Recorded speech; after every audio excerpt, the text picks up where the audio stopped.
Hello hi everyone, ఈరోజు మన video వచ్చేసరికి సండే స్పెషల్ అండి. సండే మీ ఇంట్లో ఏం చేశారో కూడా కామెంట్ చేయండి. ఈరోజు మా ఇంట్లో అయితే మటన్ చేస్తున్నానండి. చాలా అంటే చాలా బాగుంటుంది. చాలా రోజుల తర్వాత తెచ్చుకున్నామండి. ఎందుకు ఈరోజు తినాలనిపించింది. ఎక్కువ మేము చికెనే తింటాము. చాలా రోజుల తర్వాత మటన్ తెచ్చుకున్నాం కాబట్టి హాఫ్ కేజీ మటన్ తీసుకున్నానండి. ఫ్రెష్గా ఉంది, చాలా లేత తెచ్చాడు. చూడండి ఎంత బాగుందో. నేనైతే హాఫ్ కేజీ మటన్ తీసుకున్నానని శుభ్రంగా కడిగేసి పక్కన పెట్టుకున్నాను. బాగా లేతగా ఉంది, చూడండి కలర్ కూడా ఎలాగుందో. ఇంకా ఇది ఫస్ట్ అయితే ఉడకబెట్టాలండి, ఉప్పు కారం అవేసి ఇంకా ప్రాసెస్ చేసుకున్నాం. ఇంకా మనం మటన్ ముందే కడిగి పెట్టుకున్నాం కదండి, మటన్ అంతా వేసేసుకున్నాం. ఫస్ట్ ఉడకబెట్టుకుంటే ఆ టేస్ట్ చాలా బాగుంటుందండి. మటన్ అంతా వేసేసి ఉడకబెట్టుకోవాలి. కొంచెం పసుపు వేసి 1 టీ స్పూన్ సాల్ట్, అలానే 1 టీ స్పూన్ కారం, కొంచెం ఆయిల్ వేసుకుంటే బాగా కుక్ అవుతుందండి. కొద్దిగా ఆయిల్ వేస్తే ఇంకా స్పూన్తో ఒకసారి ఇట్లా కలిపేసి కొద్దిగా వాటర్ వేసుకుంటే ఇంకా విజిల్ పెట్టుకోవచ్చు మనం.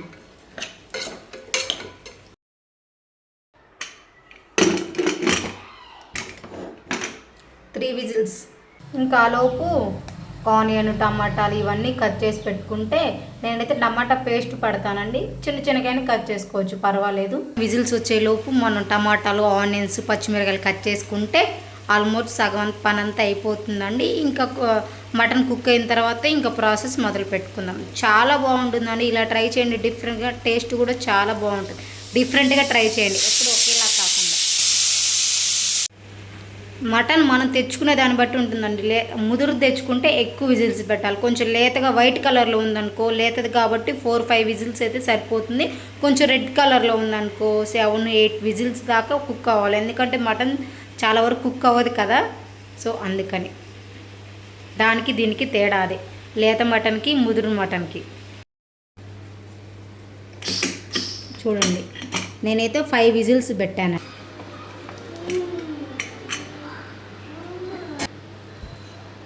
రెండు టేబుల్ స్పూన్ ఆయిల్ వేసానండి. ఆయిల్ బాగా హీట్ అయిన తర్వాత పచ్చిమిరకాయలు వేసాను.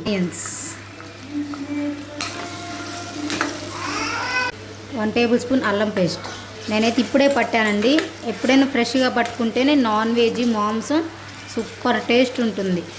కొంచెం ఫ్లేవర్ కోసం పసుపు, కొంచెం సాల్ట్,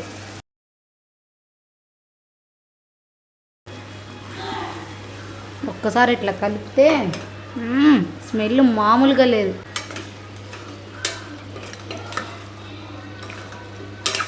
ఒక 10 నిమిషాలు ఇట్లా కుక్ చేస్తే మటన్ అయిపోతుంది.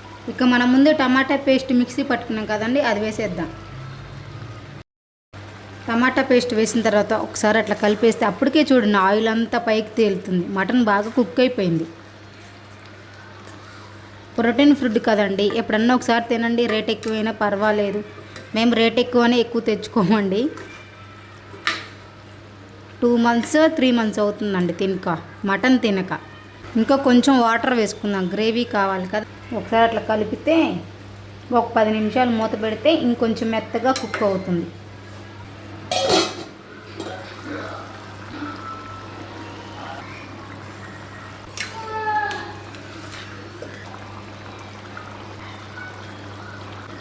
మటన్ మసాలాలన్నీ వేసిన తర్వాత ఒక్కసారి ఇట్లా కలిపి ఒక 2 నిమిషాలు మూత పెడితే మటన్ కర్రీ రెడీ. గుమ్మగుమ్మలాడే మటన్ కర్రీ రెడీ. మీరు కూడా ఇలా ట్రై చేయండి, సూపర్గా ఉంటుంది. ఎలాగొచ్చిందో నాకు కామెంట్లో చెప్పండి. Mutton curry ready. వావ్, గుమ్మగుమ్మలాడే మటన్ కర్రీ. ఫైనల్గా కొంచెం కొత్తిమీర వేస్తే రెడీ.